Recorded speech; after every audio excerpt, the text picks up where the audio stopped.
One born of a dragon, yeah. I like the sound of that. Bearing darkness and light, that's a bit of me. Will rise to the heavens, yes I will. Over the still land, possibly. The moon's light alright, you're losing me now. Look, I don't want to kill a child, but when the game puts you in these situations like this... Am I going to get bitch slapped by a girl? What the? Well, that shattered my ego, I'm not going to lie to you. Welcome, everyone. As always, we're going to be unlocking every achievement, working our way through every Final Fantasy in the Pixel remaster, continuing our journey with Final Fantasy IV. Let's get into it. Having made our way to the fourth game of the series, this is in my opinion where Final Fantasy begins to shine. It's a double-edged sword though, as I like the game but despise the grind, for reasons we'll get to later of course. For now, here's some foreshadowing.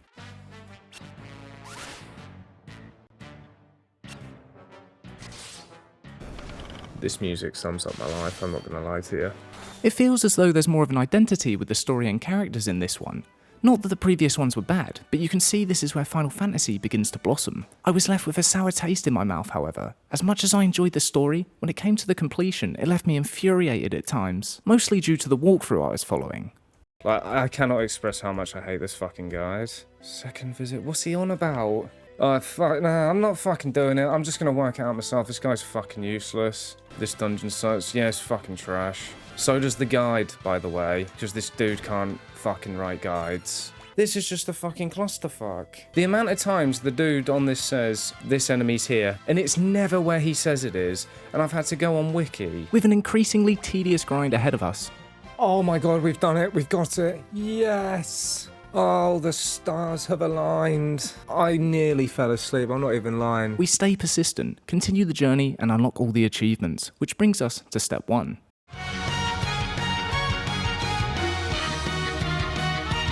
So, step 1. If you've been following the journey so far, you'll notice a pattern with these games. They gradually increase in length and as does the grind, whether that's hidden items, treasures, bestiary entries, or just increasingly rare drops or encounters.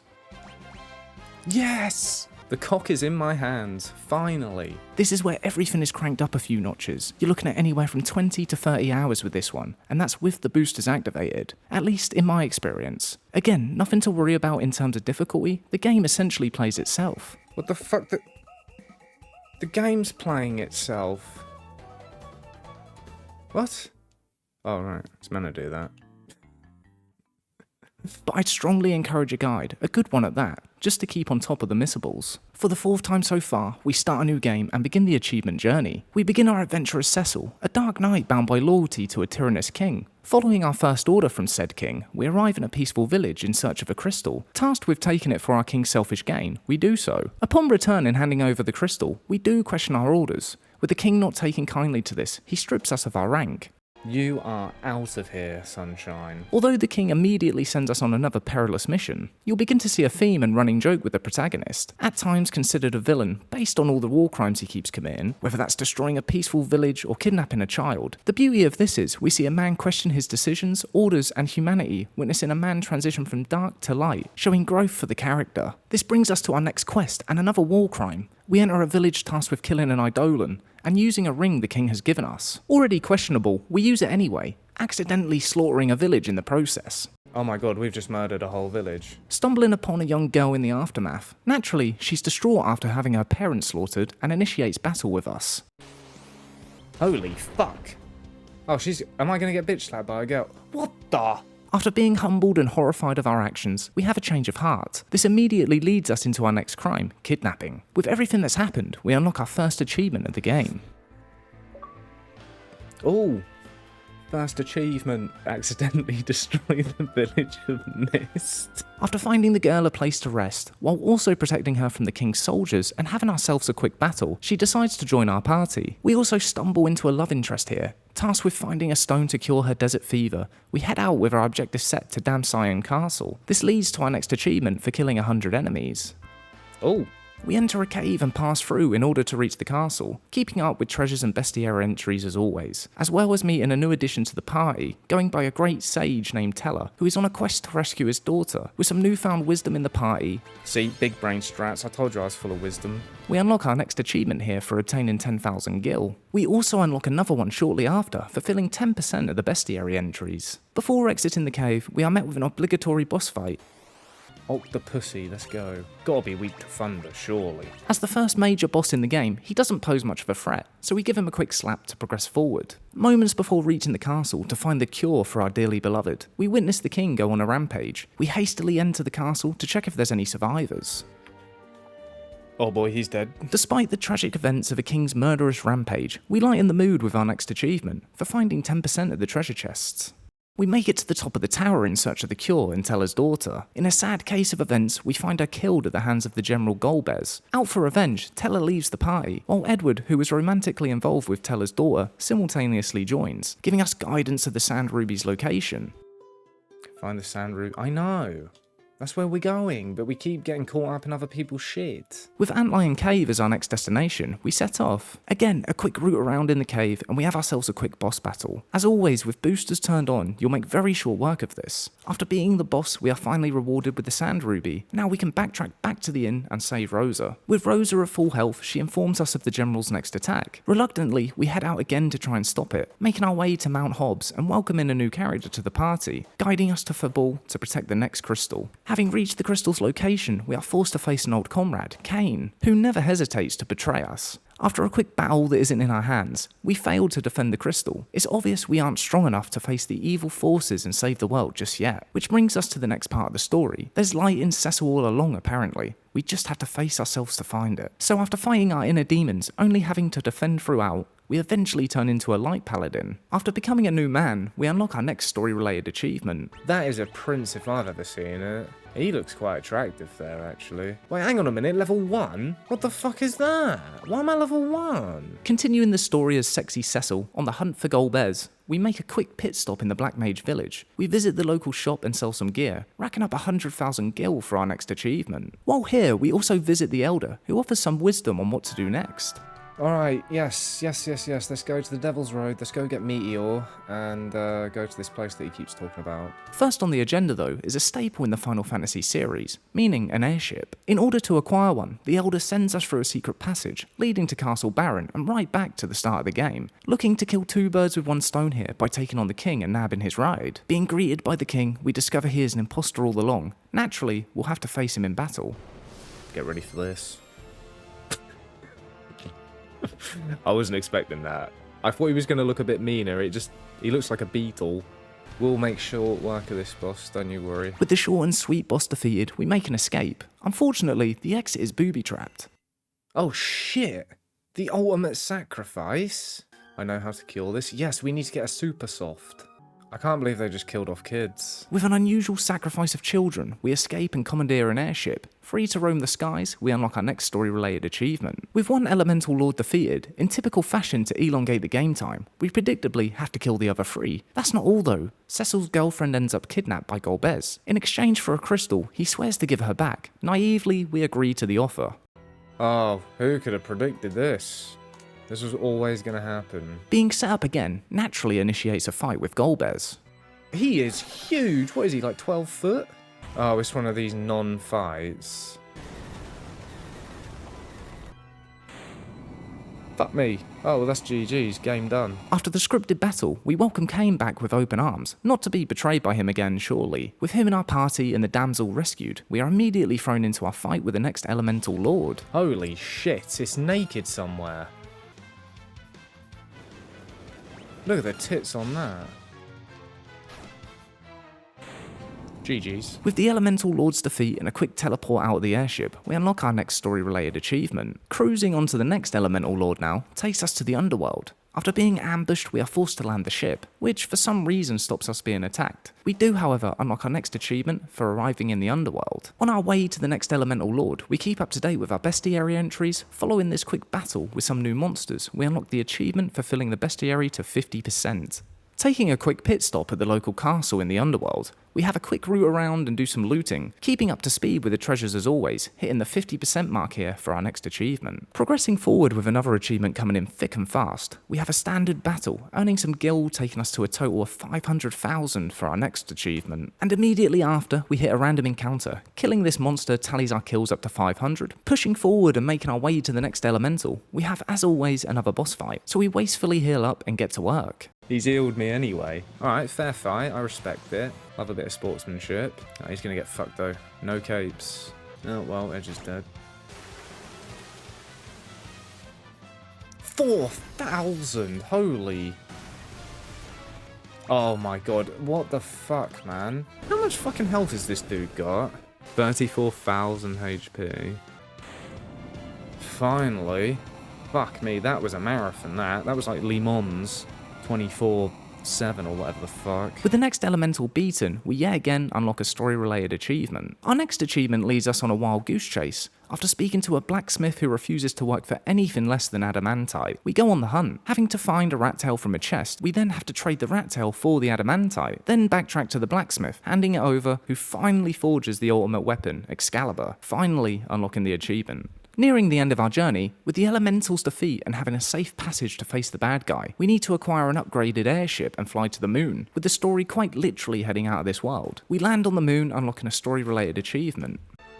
After landing on the moon and being disappointed it isn't made out of cheese, we immediately leave. Arriving back to our world, we see it under attack by a titan. Obviously, it falls down to us to save the day, so we fly inside the titan somehow and are faced with all the elemental lords again. Having beaten them once, we give them all a quick slap, back to back, restoring peace to the earth for now and unlocking our next achievement. Before heading back to the moon and progressing the story, we have some unfinished business in this Earth. Achievements are more important in this case. Backtracking to the start of our journey and entering Castle Baron, we can acquire a new summon here.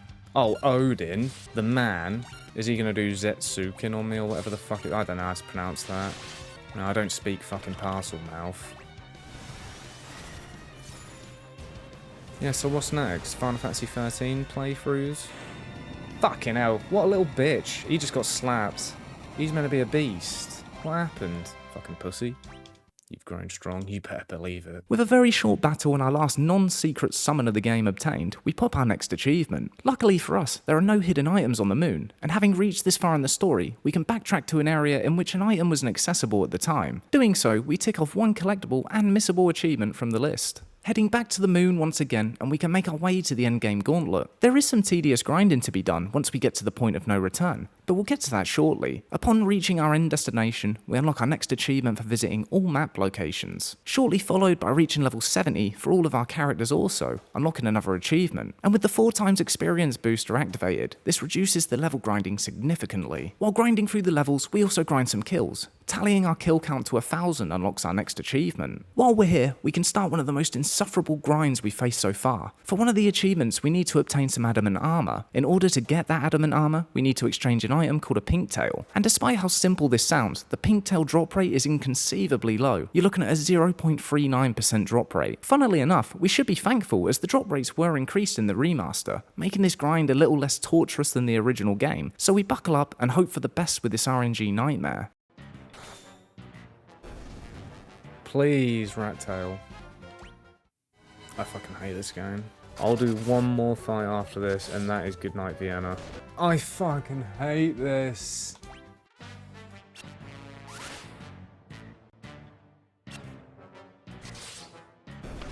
This music sums up my life, I'm not gonna lie to you. At this point, I'm only here for Final Fantasy VI.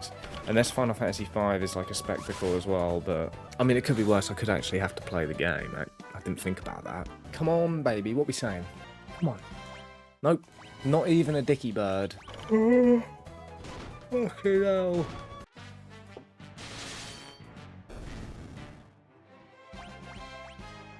Oh my god, we've done it, we've got it. Yes! Oh, the stars have aligned. I nearly fell asleep, I'm not even lying. I don't know why I do this to myself. With one of the few tedious grinds over, we head back to Earth, handing over the troublesome Pinktail, and are rewarded with some adamant armor and our next achievement.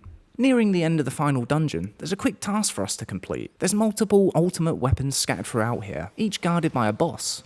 Oh, the Blue Eyes White Dragon. Being pretty over-leveled at this point with the help of boosters, we make short work of each one and collect our last sealed weapon, unlocking our next achievement.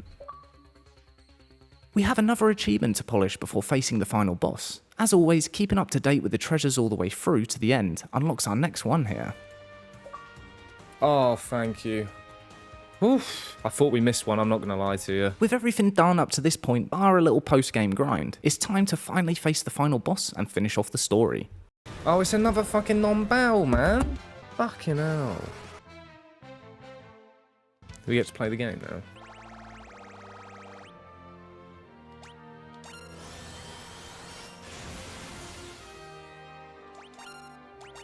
Reveals his true form. What does he look? Oh my god, that is fuck ugly. Oh my god, are we gonna fucking die? I was not paying attention.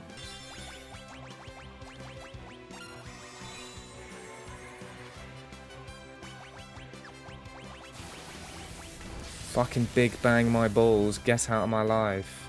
I'm glad I used the Phoenix down to immediately fucking die. Love to see that. Is he dead? I think we might have done it. Just fuck off, Golbez. I don't even care anymore. Yay, the story's over. With the final boss done and the story over, we unlock an achievement for finishing the game and filling out the bestiary. With just one achievement left, we load back into the post-game and finish off one final grind. So for our last achievement, we have to obtain all secret summons. This is done via drops from certain enemy encounters, and much like the Pinktail, we could be here a while. With just a couple left to obtain, we lock in and grind away. We could be here for the foreseeable future, guys. We've got 4 summons to get, I believe, and I'm having a fucking whale of a time trying to find this one. Oh god, guys, I am finishing this tonight. It's 1 o'clock. Oh my fucking god, I'm looking this up. This is ridiculous. The absolute cunt guzzler that says this takes 12 to 15 hours is full of fucking shit, and he needs to pull his head out of his fucking asshole. FF4 achievement guide roadmap. 12 to 15 hours with boosts. You're talking shit. 25 to 30 hours without. What's our playtime? 27 hours. Eat my fucking balls. The Lunar Tunnel East. Western Lunar Path, yeah. Good old guide. Fucking absolute dribble. I believe. Oh my god. It's actually I've never seen 2 drops before. The only drop it hasn't given me is the one I need. What time is it? 2 AM. Lovely old job. Yes! Yes! It's happened! We've got it! Oh, hallelujah! Oh! The pain of being a completionist. And you're all gonna watch. Come on, I'm feeling lucky today. Oh, I thought we'd done it already, boys and girls. What the fuck is that? Fucking fly. Oh. Yes! Okay, baby. 2 left to go. Yes! We got the cock. Oh, yes, we've got it. Are you ready for the 100%? It's coming. There we go. That's it. That's the maxi. That last part was a fucking grind, I'm not going to lie to you. I did not enjoy that at all. And that's every achievement in Final Fantasy IV. The grindiest entry in the collection so far, but with a story that's certainly a step up from the titles before it. I hope you've all enjoyed the video. If you have, please consider subscribing, and I'll catch you all in the next one.